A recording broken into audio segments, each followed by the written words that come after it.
Gawa tayo ng egg pie. 3 whole eggs and 1 egg yolk. Isa-save natin yung egg white.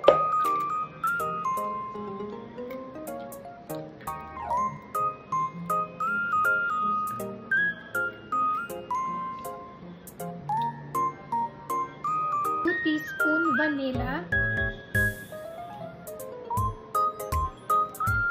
3/4 cup sugar, 1/4,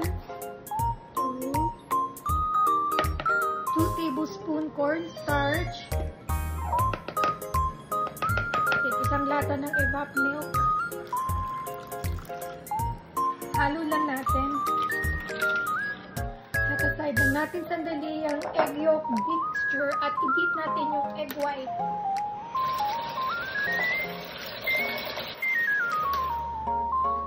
Okay na to. Ihalo na natin itong egg white sa egg yolk mixture.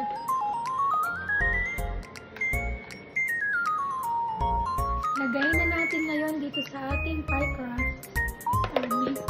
I-bake natin sa 350 degrees for 20 minutes. Pagkatapos nun, babaan natin temperature sa 325 degrees for another 30 minutes. Ito na ang egg pie.